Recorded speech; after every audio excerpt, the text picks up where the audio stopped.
Itu aku tahu deh itu tempatnya kan. Ini anunya, ini yang agak anu. Nah ini,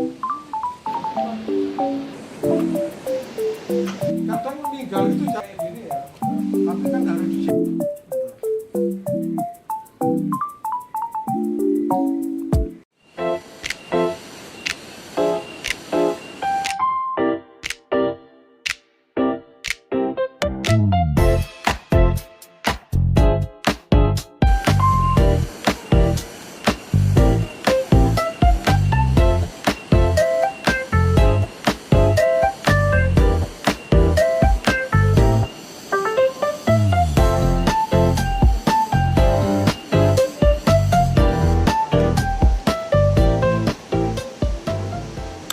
Di sini kita sekarang lagi bersama seniman dari Batu dengan Bapak Fajar Junedi. Ya, perkenalkan nama saya Fajar Junedi, pelukis dari Batu, lahir dan besar di Batu. Bagaimana sih Bapak menerapkan etika dalam proses berkarya dan berinteraksi dengan sesama seniman maupun klien? Jadi ada etika tersendiri nggak Pak? Saya nggak memerlukan kayak gitu, jadi saya mengalir apa adanya gitu ya. Intinya saya ingin berbuat baik gitu aja.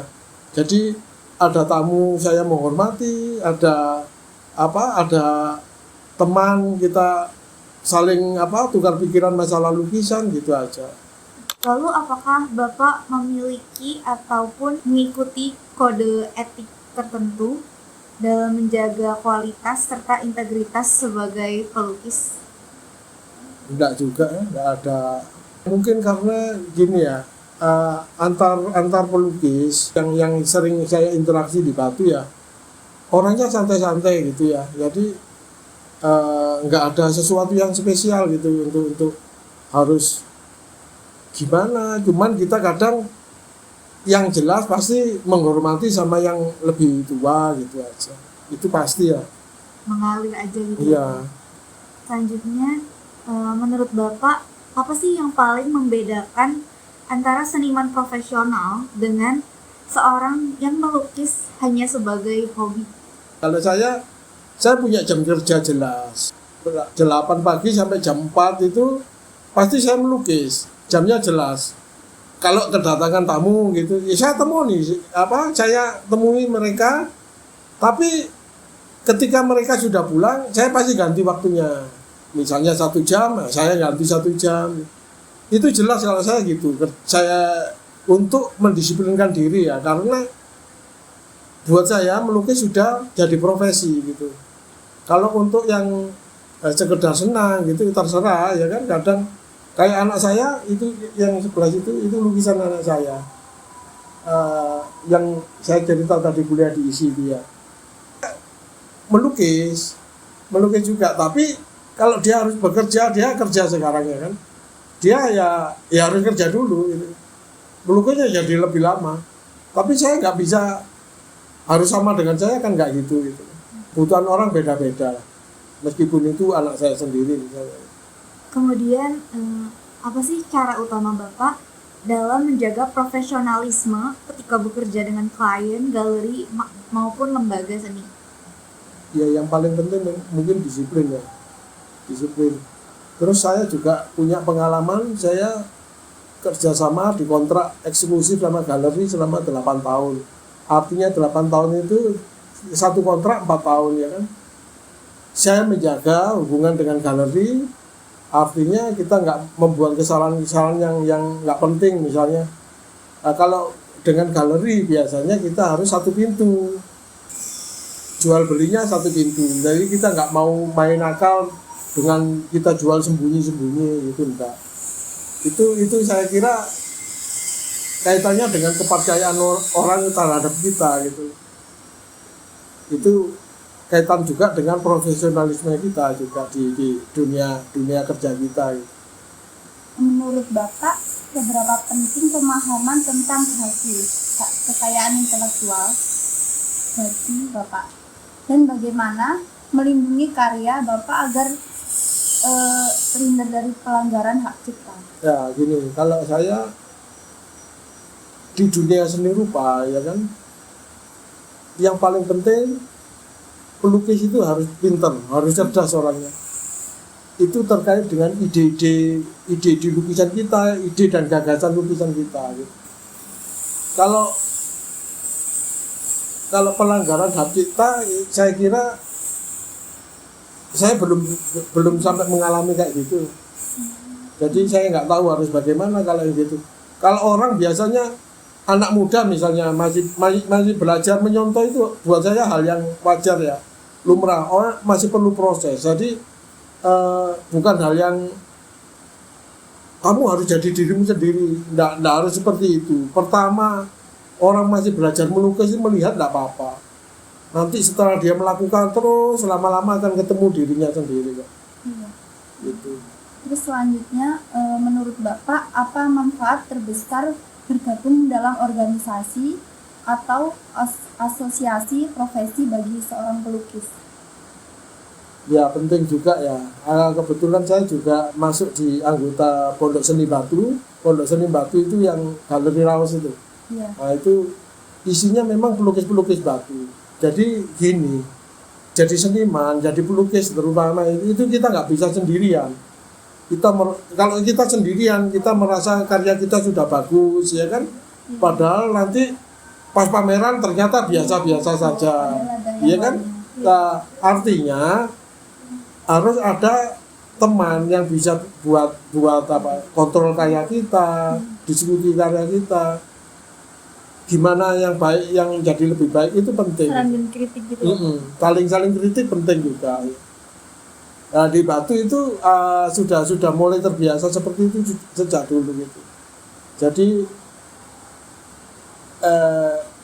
terutama yang paling penting di dunia lukis kita nggak bisa sendirian, harus ada teman.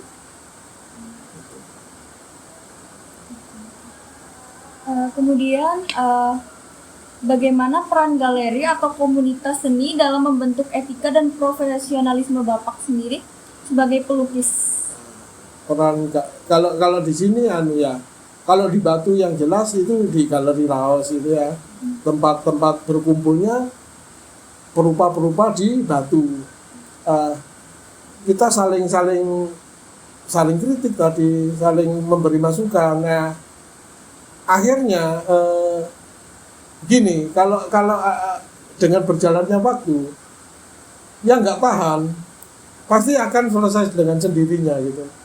Seleksi alam ya kan, karena alam. Misalnya kalau sudah rumah tangga, waduh, saya harus mementingkan susu anak daripada melukis, akhirnya mikir kerja lain. Ada banyak yang seperti itu. Tapi ada yang bertahan. Banyak juga yang bertahan di dunia seni rupa. Karena panggilan hati seperti itu. Gitu loh.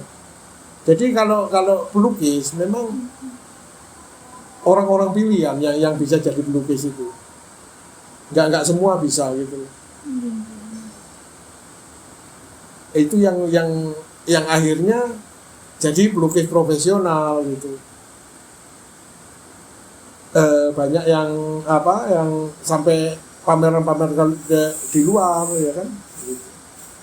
Yang terakhir, pesan Bapak untuk pelukis muda yang ingin membangun karir profesional dengan menjunjung etika yang baik itu Ya, bagaimana? pesannya kalau saya yang paling utama itu adalah semangat ya sebenarnya.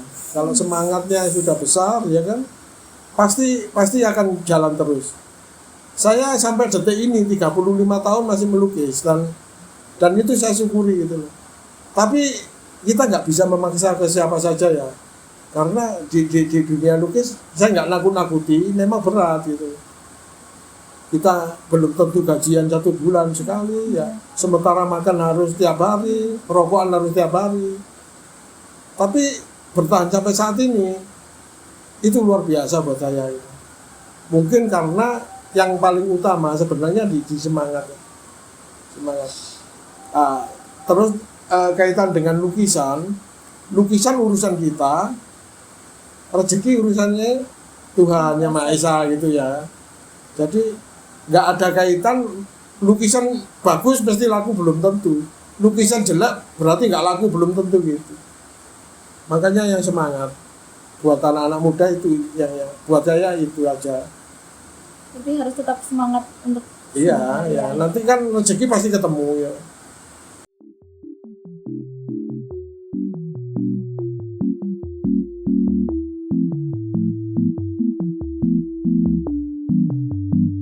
What the dog doing?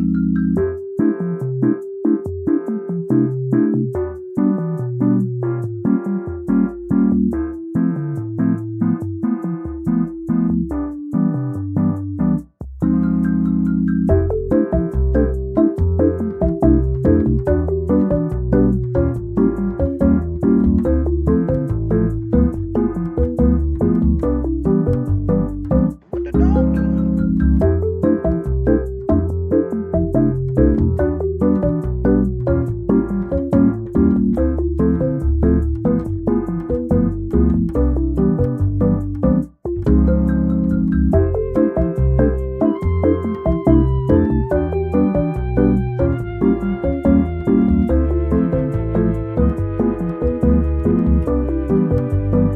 What the dog doing?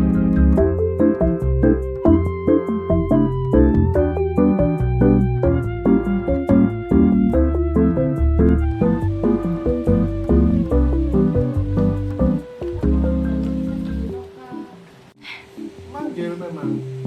Jadi kadang meninggal itu jadi sayang gitu loh. Harus diselesaikan.